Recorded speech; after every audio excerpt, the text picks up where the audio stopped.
Welcome to today's deep dive.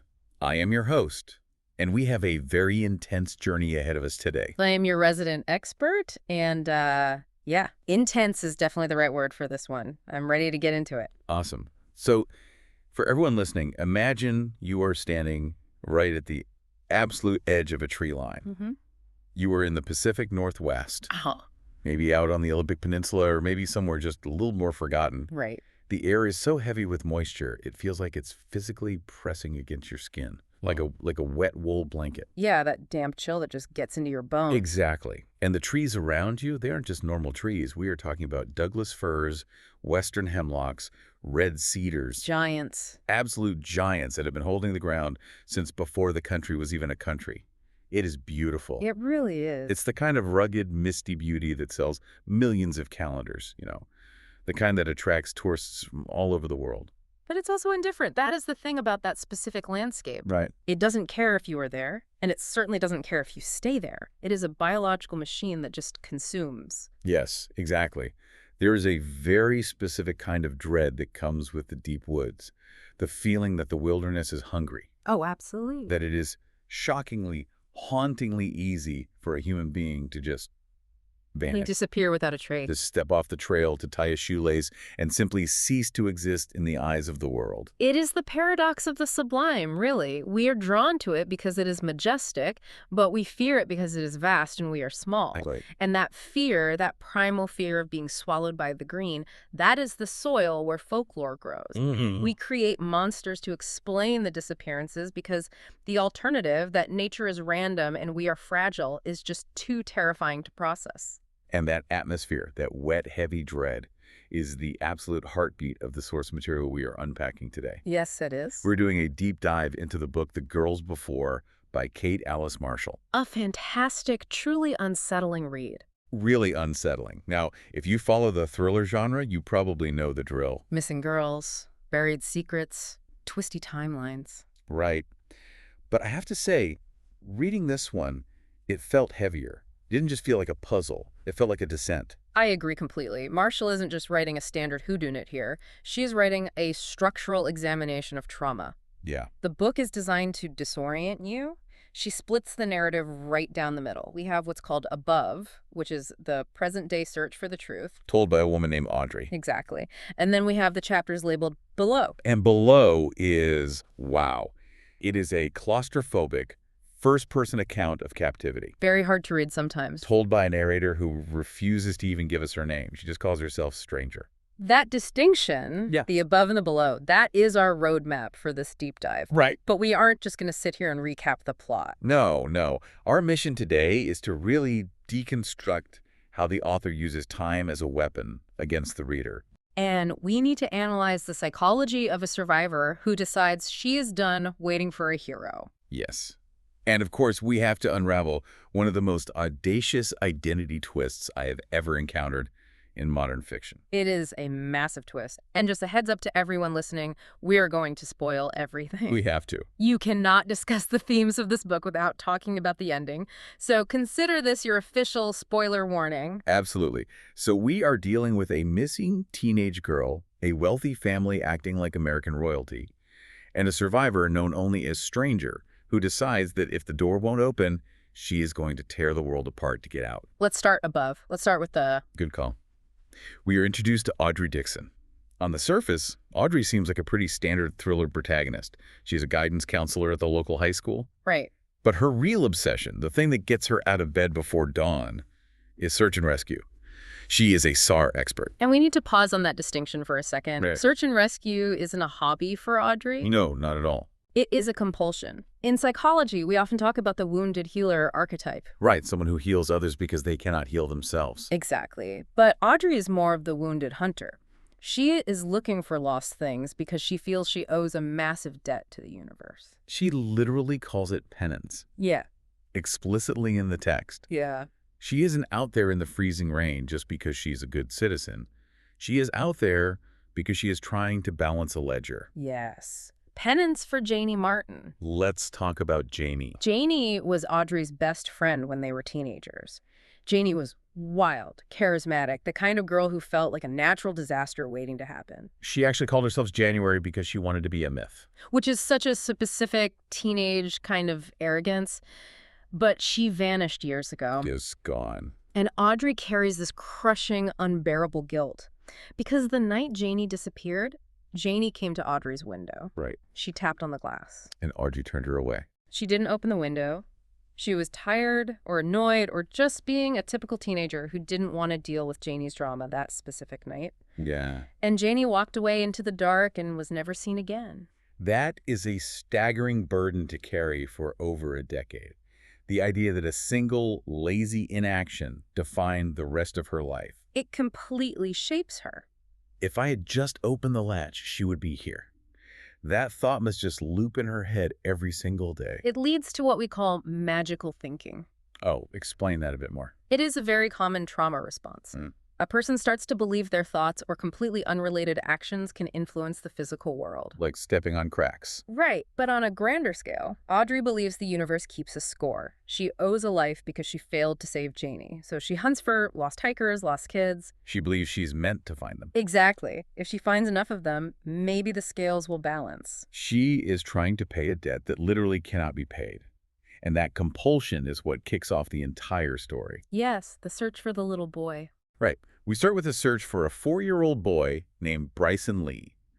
He has wandered off in his little dinosaur pajamas into the woods near the Hill family estate. And the location there is crucial, the Hill estate. Oh, definitely. Because in every small town, there is that family, the dynasty. The Untouchables. In Franklin, the town in the book, it is the Hills.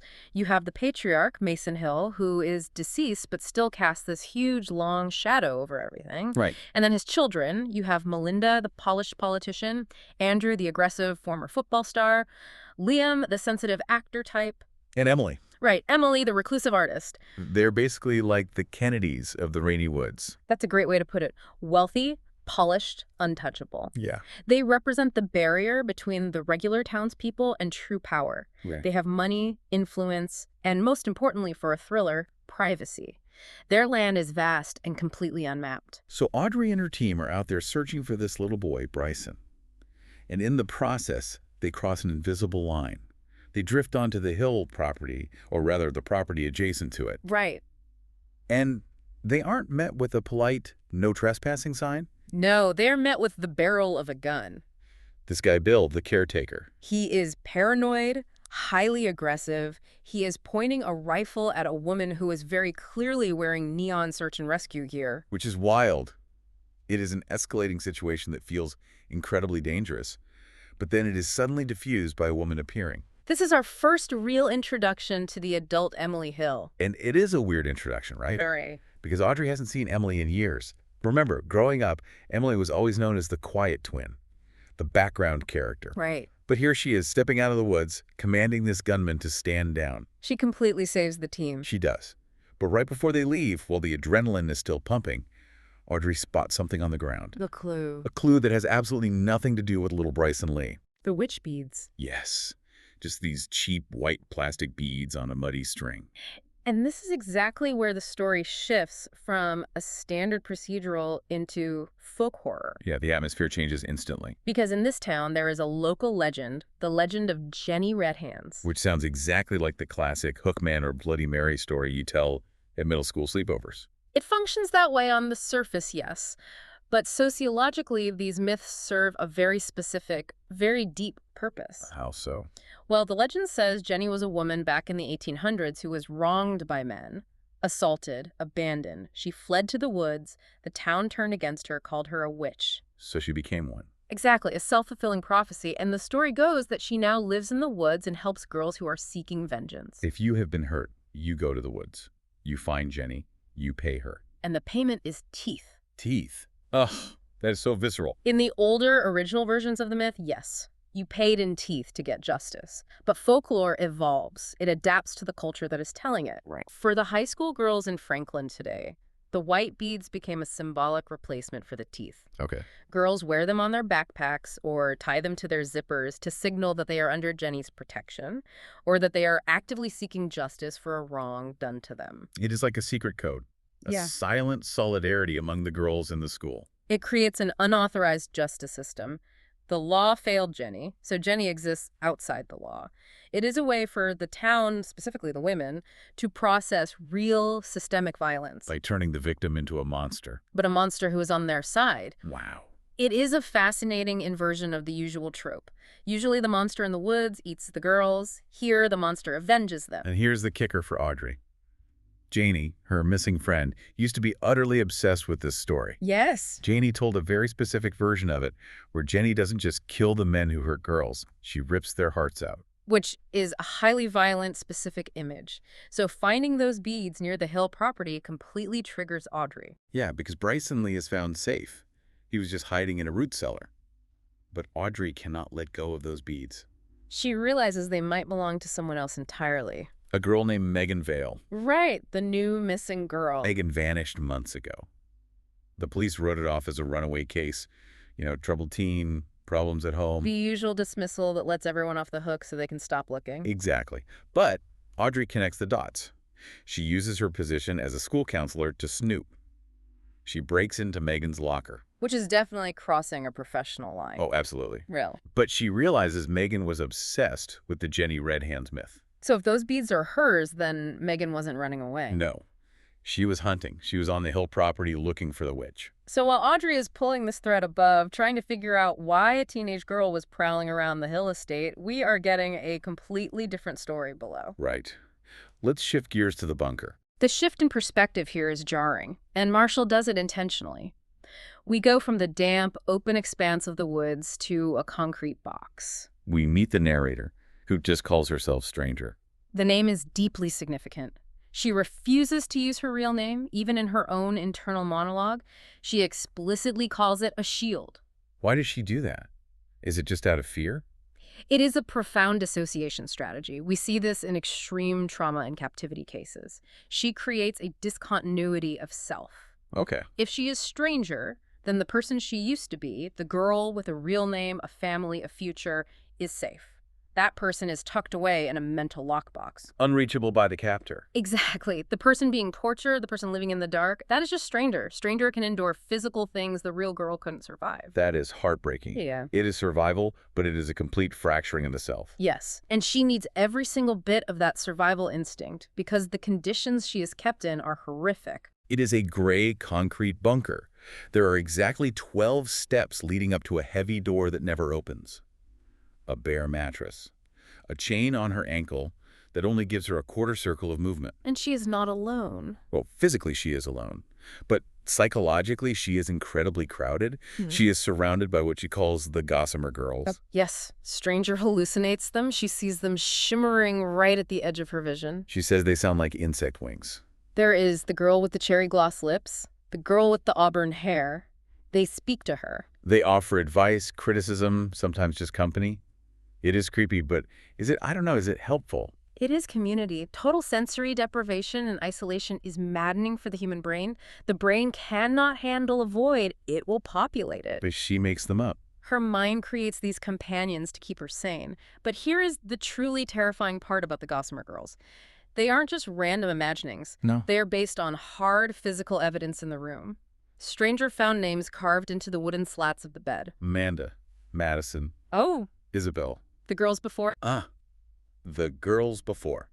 That is where the title comes from. Exactly. And they didn't just leave their names, they left messages. Warnings carved into the wood with fingernails or scraps of metal. Things like don't waste battery. The chain is first. They left a legacy of instruction for whoever came next. Stranger feels she is the culmination of their suffering. She is standing on a foundation of dead girls. Yes. There is a line in the book that really stuck with me. She says, "I didn't want to die. I wanted to be mourned." Oof. It felt like she had accepted death, but she just wanted her life to have mattered. That distinction is vital to understanding her mindset. She wants her existence to have weight. But then something drastically changes in the below timeline. The routine breaks. Yes, the captor stops coming. She calls him the Shape. Not even a man, just an event that blocks the light when the door opens. But the Shape stops appearing. The food runs out. The lights go out completely. And Stranger realizes the terrifying truth. Nobody is coming. This is the pivotal moment of agency for her character. She has been waiting to be saved. or just waiting to die. But the silence forces a choice. She finds a rusted bolt that she has worked loose from the bed frame over months. It is a pathetic tool, literally a piece of jagged, rusty metal. And she uses it. She decides she isn't going to wait for the key to turn in the lock. She is going to pick the lock of her own chain with a piece of junk. It is the ultimate rejection of the damsel in distress trope. Absolutely. The rescue isn't coming from the outside. It has to come from within. And the description of this scene, it is excruciating. Marshall describes the physical toll in such detail. The bleeding fingers, the cramping muscles, the sheer amount of time it takes. It is not like in an action movie where you jiggle a paperclip and the lock just pops. No. This takes days. It takes absolute agony. It emphasizes the physicality of survival. It is not just mental toughness. It is blood and rust and tearing your own skin. But she gets free. She does. So Stranger is loose in the bunker. She climbs those 12 steps. She somehow opens the door. Yeah. And she gets out. But let's pause on Stranger for a second, because at this point in the reading experience, we still don't know who she actually is. Right. We just know her as Stranger. Huh. So let's go back to Audrey. Because Audrey is digging deeper into the Hill family. Audrey is becoming highly suspicious of the entire narrative surrounding the Hills. She reconnects with Emily Hill, the woman who saved them from the gunman. But Emily is strange. Strange is putting it mildly. Yeah. She is extremely socially awkward. She doesn't seem to know basic things about pop culture or technology. She acts almost alien. Like someone who learned how to be a human from a manual that was missing a few pages. And she paints. She paints these massive, obsessive portraits of girls who all look eerily similar. Which leads us to what we might call the psychosexual pattern of the antagonist. Yes. Let's unpack this, because it is gross, but it is the absolute key to the mystery. Okay. Audrey looks at the family history. The patriarch, Mason Hill, had a wife named Elizabeth. Elizabeth died young. And Emily, the daughter, reportedly looks exactly like her mother. The saintly Elizabeth.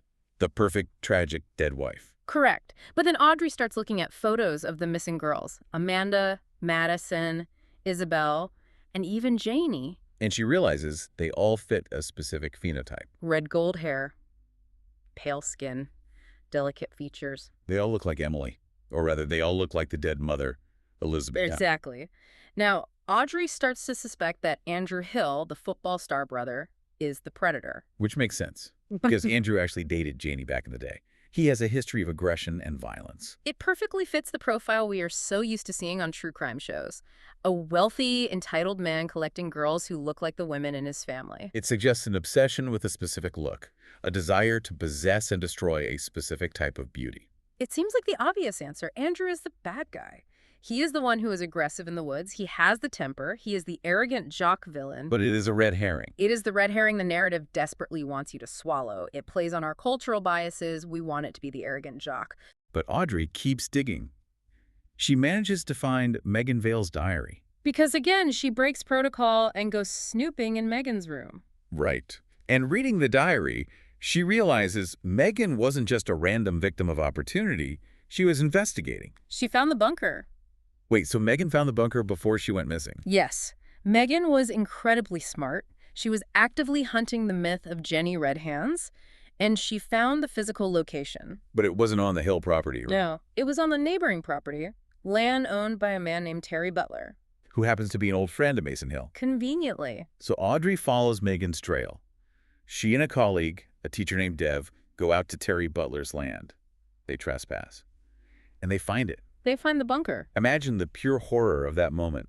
You walk down into the damp earth and you find a cell. You see the mattress, the chain. You see the names carved into the wood. And you see the words carved. My name is Stranger. And they find a body nearby. A skeleton buried shallowly in the woods. They immediately assume it is one of the girls. Maybe Megan. Maybe Janie. The dread in this scene is absolute. Audrey is basically digging it up with her bare hands. But this is where the story hard pivots. This is where the floor completely drops out from under the reader. We are entering segment 4, the twist. And folks, seriously, if you haven't read the book, this is the point of no return. Stop listening, go read it, and come back. Because we are about to spoil the entire architectural spine of the novel. Audrey confronts Emily. She goes to her art studio, where she finds all these paintings of the dead girls. It is basically a shrine. And she realizes that Emily knows everything. But it is deeper than just knowing. Audrey looks at Emily, really looks at her. She sees the mannerisms, the way she stands, the specific strangeness of her face. And she realizes this woman isn't Emily Hill. This is the reveal that rewrites the entire book. The woman living as Emily Hill is actually Janie Martin. Boom. Janie, Audrey's best friend. The girl who went missing years ago. She has been living in plain sight as Emily Hill for years. We have to break down how this is even possible. Because on the surface, it sounds insane, but within the internal logic of the book, it is terrifyingly plausible. Okay, so let's reconstruct the timeline so everyone can follow. Years ago, Janie is kidnapped. By whom? By Mason Hill, the father, not Andrew. Mason Hill was the monster. Yes. He saw Janie, who looked remarkably like his dead wife and his daughter, and he took her. He kept her in the bunker. Janie was stranger. Exactly. So the below sections we were reading, that wasn't happening parallel to the present day. That was Janie's past. Yes. That was Janie years ago. She was the one who worked the rusted bolt. She was the one who broke the chain. She was the one who climbed the stairs. And when she finally got out, what happened? She escaped the bunker and ran into the woods. She was starving, feral, terrified, and she ran right into the real Emily Hill. The real Emily. The real Emily was just walking in the woods, and when she saw Janie, this broken, escaping victim, she didn't help her. She attacked her. Why?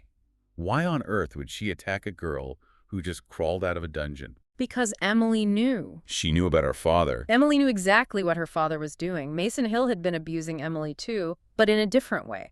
Controlling her, isolating her, trying to mold her into a living doll of her mother. That is sickening. It is. But Emily knew about the girls in the bunker. She knew her safety depended on their absolute silence. Oh.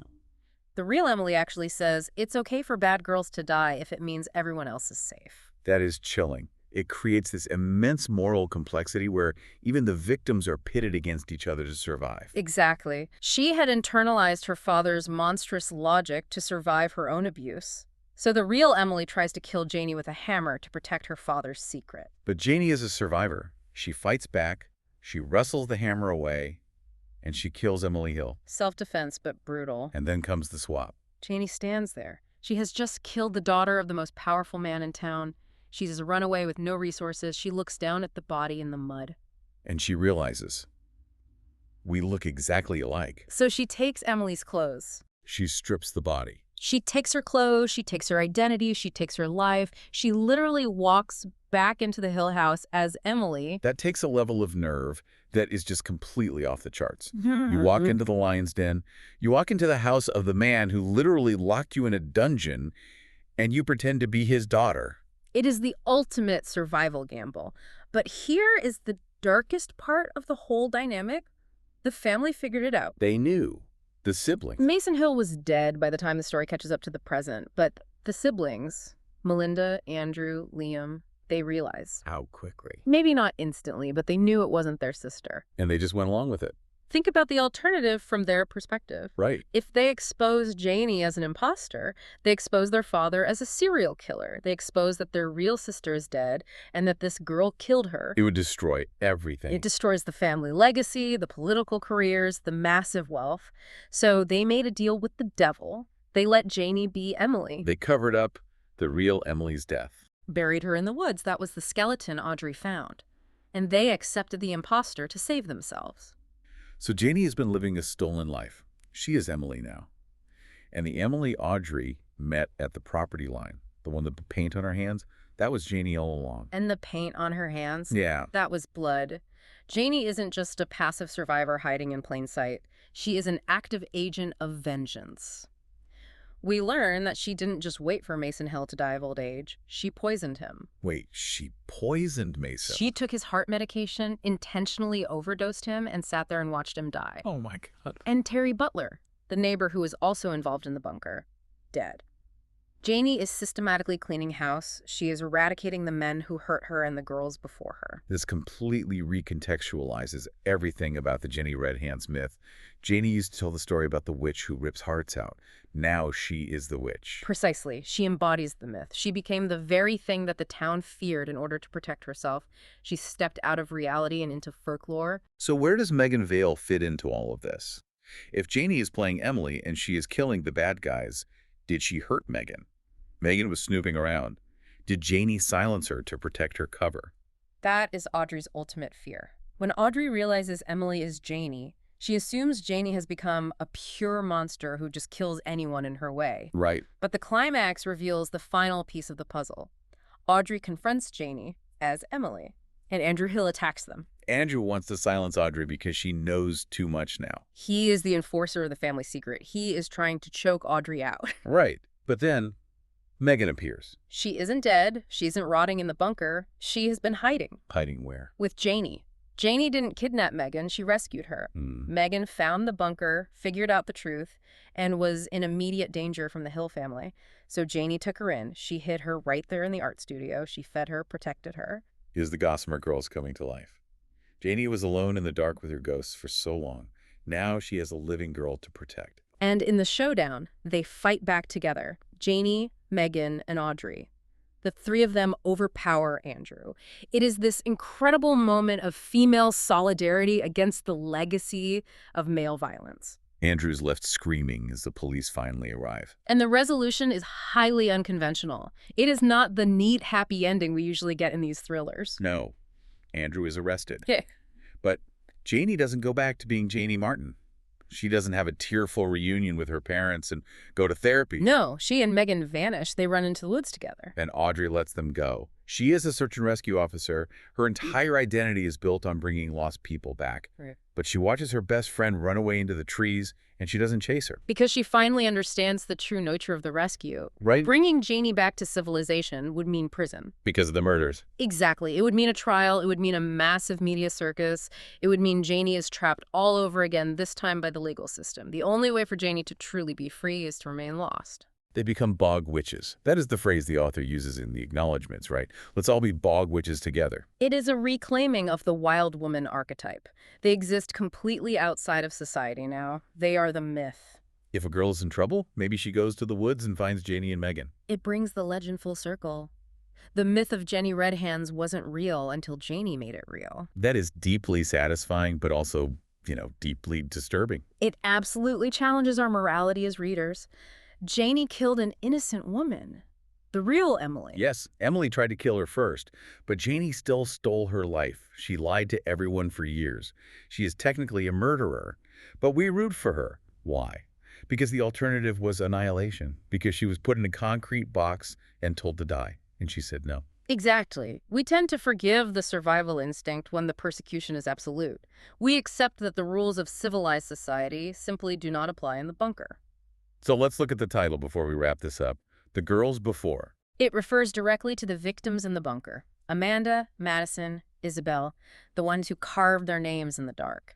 Janie explicitly says she is only alive because of them. They left the tools, they left the rusted bolt, they left the warnings, don't waste battery. Janie stood on their shoulders to climb out of that hole. It is a profound story about lineage, not a blood lineage, but a lineage of trauma and survival. The dead help the living. It is a powerful message. You are never truly alone, even in the absolute dark, because someone has been there before you. And they left you a map, or at least a rusty bolt to pick the lock. So here's the final thought, the question we want to leave you with today. It is the core question that Janie's existence poses to you as a reader. We all like to think of ourselves as good people, law-abiding, moral. Sure. But if you were in that bunker, if you were Janie and you were standing over the girl whose father destroyed your life, and that girl raised a hammer to kill you, and you won. Would you have the audacity to put on her clothes? Would you steal a life to keep your own? Is it theft? Or is it payment? That is the question. Sometimes the monster in the woods is the only thing keeping the girl safe. Very true. And on that note, to everyone listening, stay safe out there and maybe stay out of the woods. Or at least bring a map. Thanks for listening to this deep dive.